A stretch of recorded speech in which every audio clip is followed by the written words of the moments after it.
Fala galera que acompanha o canal do Tata aí, tranquilo?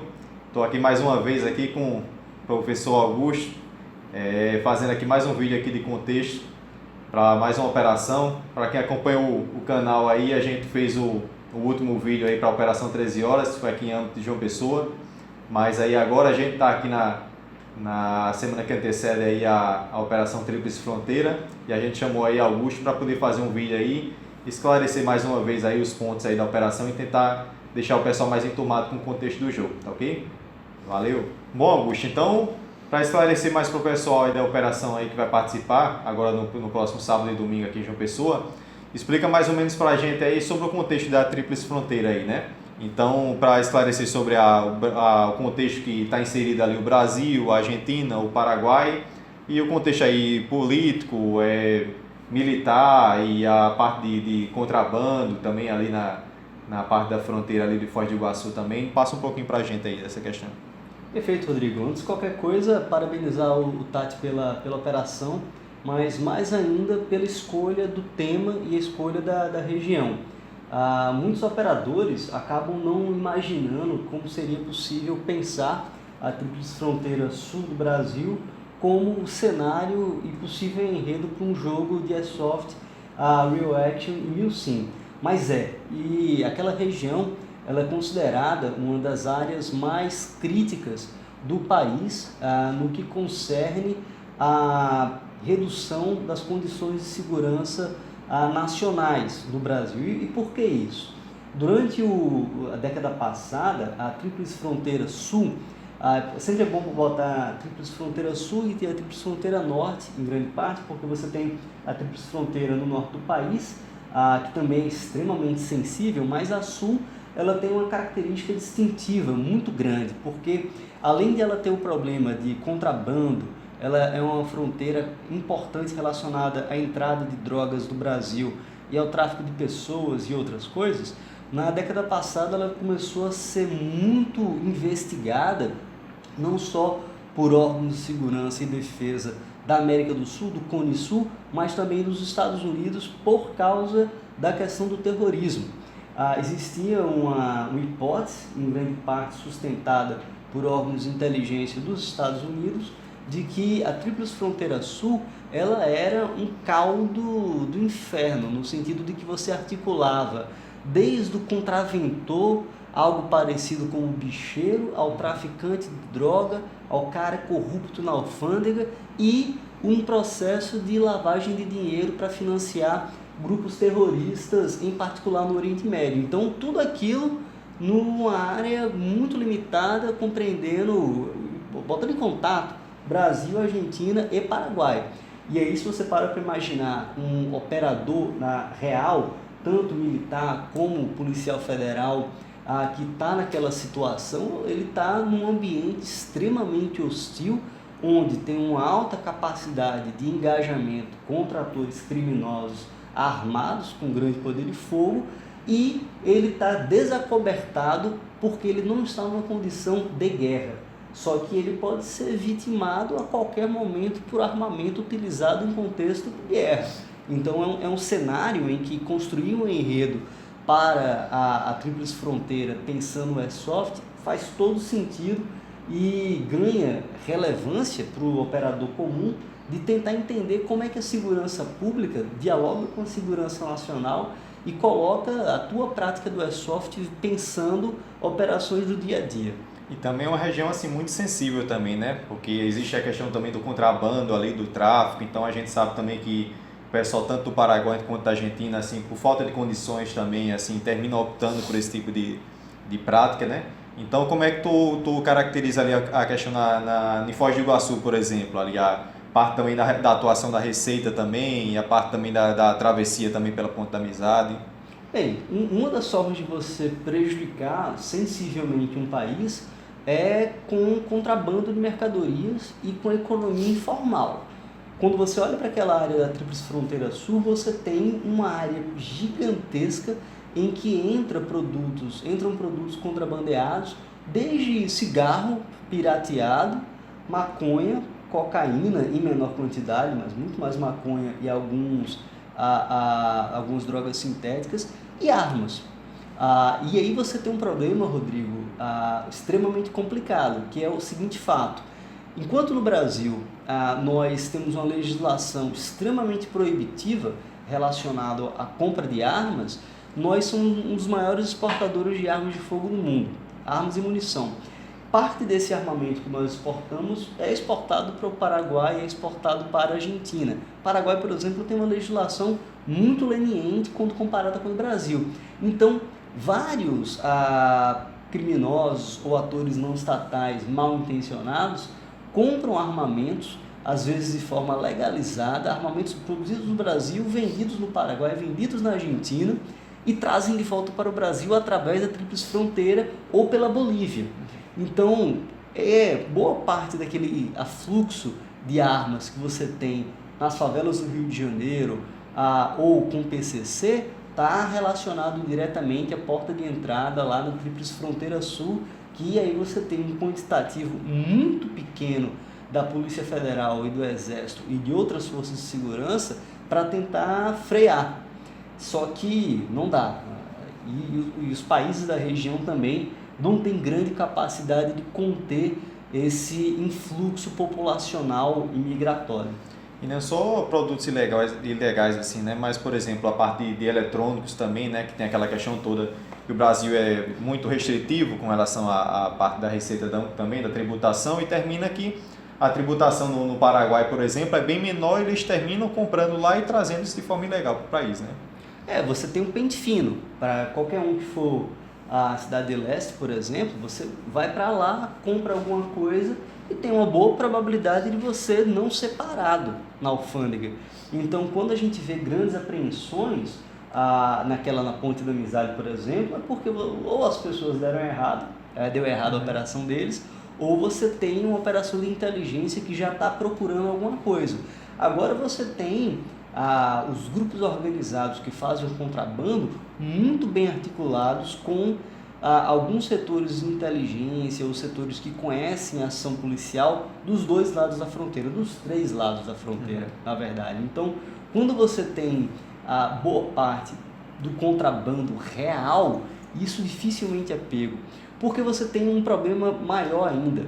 Parte do crime organizado que faz circular o contrabando, faz circular em particular o tráfico de drogas e armas no Paraguai, por exemplo, é liderado por brasileiros. E na Argentina menos, mas muito mais no Paraguai. Então, se você para considerar que, olha, tá entrando droga, tá entrando arma pra caramba no Brasil, isso não é só o pequeno traficante, não é só o pequeno vendedor de armas. Você tem primeiro comando da capital de São Paulo, você tem comando vermelho, você tem isso articulado com grupos no Paraguai, como o Exército de Libertação Popular e outros grupos que se corrompem e começam a se articular naquela área de fronteira, porque, como a gente está colocando, você para pensar no mapa, é longe da capital do Paraná, é longe dos grandes centros urbanos do Brasil, só que é uma área extremamente estratégica, porque é uma fronteira viva, onde tem uma capilaridade muito grande, é fácil você passar de um lado para outro, então é muito fácil, relativamente fácil, você conseguir ter uma boa taxa de êxito no contrabando e tráfico de mercadorias ilícitas na fronteira, o que coloca para o Estado brasileiro uma tarefa gigantesca no desafio de conter esse tipo de ilícito transfronteiriço. Se você parar para imaginar, só na fronteira dos Estados Unidos com o México, que ela já é murada, que é gigantesca, tem postos de observação, checkpoints, você tem tráfico de pessoas e tráfico de drogas, tráfico de armas. Imagina numa área que você não tem muro, você tem apenas alguns checkpoints da Polícia Federal e da Receita, e você tem uma política migratória dentro do Mercosul que permite livre circulação de pessoas. Então, meu amigo, é bem-vindo ao caos. E basicamente o rio ali, né? O Rio Paraná, a extensão também, que não tem condição da polícia, por exemplo, aí, a Polícia Federal, cobrir toda a extensão, né? Pois é, não tem, e também tem outra questão. O rio, em determinados momentos, ele tem algumas áreas mais estreitas, que facilita o tráfego. Outro problema importante, várias operações de contrabando acontecem à noite. Quantas operações, equipamentos de visão noturna a Polícia Federal dispõe? Quantos equipamentos de visão noturna o Exército dispõe, ou a Polícia Militar do Estado do Paraná dispõe?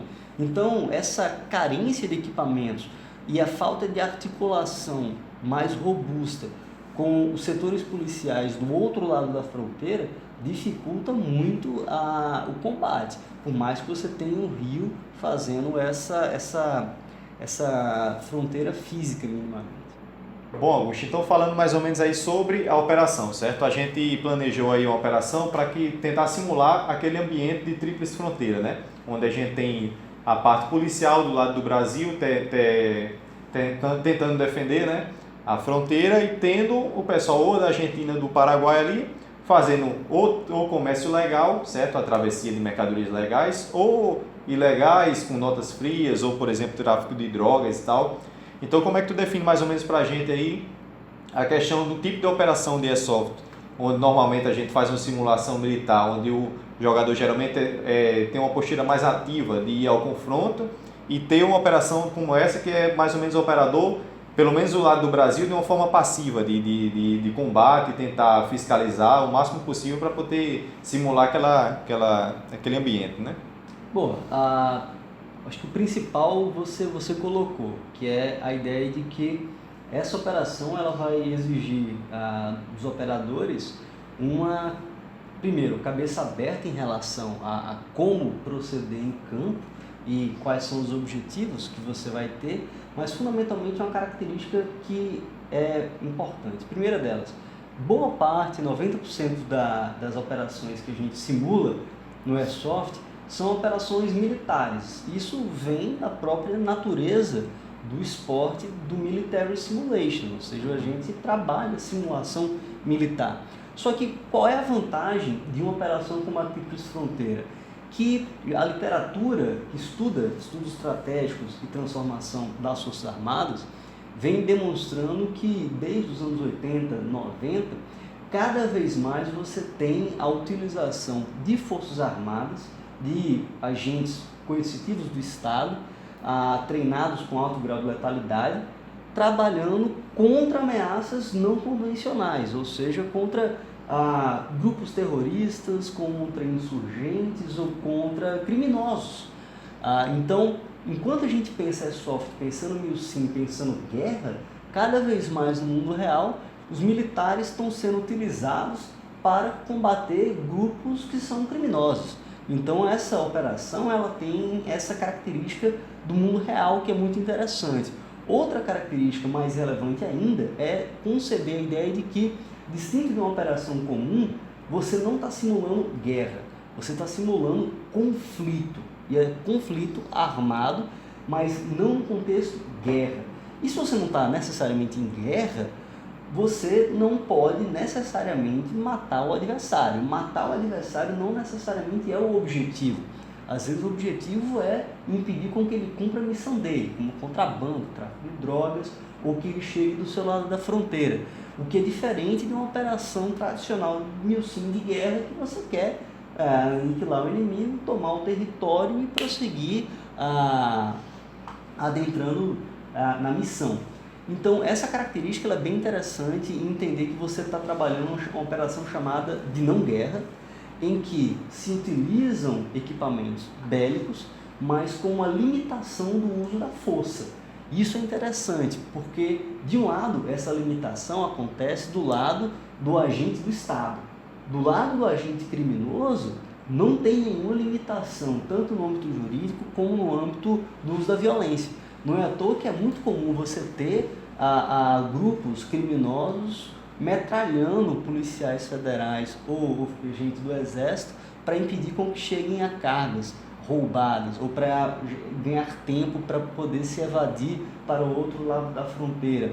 Enquanto que o agente do Exército ou da Polícia Federal tem que ter uma conduta de tiro um pouco mais contida, não necessariamente para matar, mas para... Ou seja, essa limitação ela é característica de operações que não guerra. Onde é que você vai ver esse tipo de operação? A operação de pacificação do Rio de Janeiro. E aí você tem outra característica que é muito interessante, que cada vez mais forças policiais atuam em missões típicas ou de forças especiais ou de comandos enquanto forças militares convencionais fazem papel policial. Então, às vezes, você tem uma situação como no Rio de Janeiro que você tem o Exército fazendo o perímetro, enquanto o BOP ou a CORE entra para fazer a operação. Na Tríplice Fronteira, você pode ter certas circunstâncias em que o Exército está cuidando das suas áreas de jurisdição tradicional, enquanto quem está fazendo patrulha ou tendo o primeiro engajamento é o efetivo da Polícia Federal. O que é bem diferente do que acontece na Fronteira Norte, em que o Exército ele é muito mais ativo no engajamento contra grupos hostis ao Brasil e grupos criminosos. Então, aproveitando, por exemplo, a questão, por exemplo, lá na Tríplice Fronteira, ali em Foz do Iguaçu, por exemplo, onde a gente tem, por exemplo, a Polícia Federal com o NEPOM lá, que atua como um grupo especial, né, um grupo de elite lá, e termina protegendo ali a fronteira com armamento pesado e tal, inclusive equipamentos assim que facilitam ali a vigilância na fronteira. E, por exemplo, o caso da Operação Ágata, por exemplo, do Exército, onde a gente tem o Exército fazendo patrulhamento de estradas, né? Exatamente, exemplifica muito bem.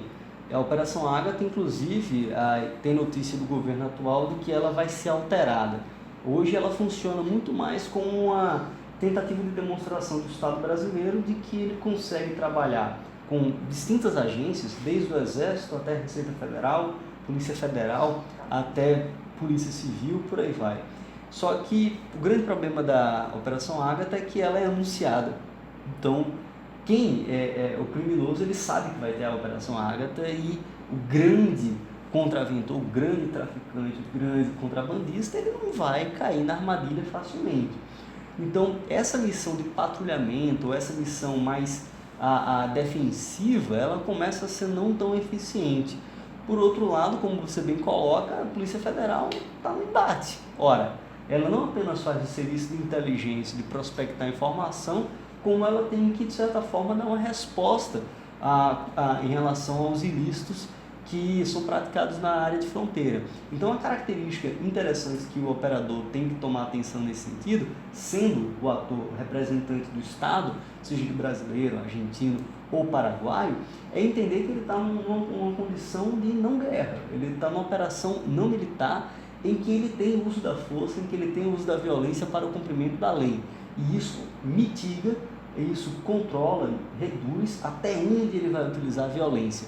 Por outro lado, quem vai estar, o operador que estiver simulando o traficante, ou o contraventor, ou o contrabandista, é o paraíso, porque a missão dele é fazer a carga chegar, é fazer com que ele consiga contrabandear, traficar, etc., ou, de preferência, sem contato nenhum com os agentes do Estado brasileiro ou de outro país, e caso tiver, livre uso de fogo e munição, como acontece hoje em dia. Apenas para a gente lembrar, recentemente, um grande traficante, controlador de armas no Paraguai foi assassinado por um grupo rival numa operação que contou com a .50 montada dentro de um SUV. Ou seja, se você parar para pensar, a Polícia Federal Brasileira não tem .50, muito menos transportada dentro de um SUV. Então você tem aí uma assimetria muito grande de capacidades e poder de fogo, o qual o operador que representa o Estado tem que lidar e saber lidar. Enquanto, de um lado, age para matar, traficar e ter êxito, por outro, o agente do Estado ele tem que agir para prender, se necessário for, matar, mas não é o objetivo da missão. Então, essa característica é muito interessante porque o operador tem que pensar, como é que eu sei que eu venci a missão? E o outro lado, como é que venceu a missão? Isso é uma questão extremamente interessante, que é distinto de um jogo de 1100 que simula guerra. Quando você está em guerra, você tem como saber mais ou menos quem venceu no campo de batalha. Numa operação como essa é bem mais complicado, que é o resultado no mundo real. Bom, então vamos finalizando aqui a conversa aqui com o Augusto. Augusto, muito obrigado aí pela participação aí mais uma vez, para esclarecer aí para todo mundo aí, é um presente que ele dá aí para a gente, para todos os operadores aí. Para o pessoal que vai participar, a gente espera aí vocês na operação, a gente se esforçou bastante aí para estar recebendo o pessoal aí do Rio Grande do Norte, da Paraíba e também de Pernambuco, né? Agradecer principalmente aos patrocinadores aí, muita gente aí bacana aí apoiou, principalmente o pessoal do eixo aí Sul-Sudeste, descobrindo aqui as operações do Nordeste e conseguindo apoiar aí, colocando o nome deles também na região Nordeste, né? Então, Augusto, finaliza aí pra gente, comenta aí mais ou menos a expectativa para o jogo também e as considerações finais. Perfeito. Para mim, o jogo ele promete pra caramba. Eu sou um aficionado pelo Airsoft, especialmente pela possibilidade de jogar Milsim, muito chamado hoje Real Action. E eu acredito que essa tentativa do TAT de trazer as regras do Real Action para Paraíba e para o Nordeste é extremamente vantajoso, porque o Airsoft está aqui já tem um tempo. Então, de certa forma, a hora de nós maturarmos mais o esporte no sentido de simular com maior grau ainda de veracidade. Então, as regras não são fáceis de se acostumar, e especialmente com a restrição de munição, acho que é o grande desafio do operador, mas toda a dificuldade apresentada ela é para você burilar o combatente. Então, minha expectativa é que o jogo ocorra muito bem, fluido, o espaço, a área do CTS é extremamente apta para simular um ambiente em que ele se pretende simular, da Tríplice Fronteira. É uma área grande, vasta, com terreno que oferece um conjunto de desafios, mas que é um paraíso para você ter improvisação tática e deixar a imaginação a planejar bem a progressão e o sucesso das operações. Então, eu só tenho a contabilizar as horas de sono não dormidas aí, de ansiedade, esperando com que chegue a hora de fazer minha K-47 cantar. Bom, e anunciando também aí, de surpresa aí, o último brinde aí da operação aí, Augusto vai anunciar aí pra gente, vai ser bem bacana aí para o ganhador aí do produto. Exato. No caso, o último brinde vai ser esse livro aqui, escrito pelo professor Dr. Marcos Alan Ferreira, meu colega aqui no Departamento de Relações Internacionais da UFPB. Esse livro é o produto da tese de doutorado dele sobre a Tríplice Fronteira em relação à questão do terrorismo. Então, o professor Marcos, ele não apenas visitou a Tríplice Fronteira, como entrevistou pessoas relacionadas tanto do lado brasileiro da fronteira no combate à criminalidade organizada, como grupos ligados a movimentos islâmicos dentro daquela região. Então é um livro que ilustra muito bem como o panorama da Tríplice Fronteira ele é complicado, perigoso, e com certeza para um bom operador de Airsoft é uma leitura extremamente importante para conseguir entender como é que possíveis outras operações como essa podem ser organizadas futuramente, pensando aí talvez um cenário ligado a terrorismo e criminalidade urbana e organizada. Então é uma excelente leitura.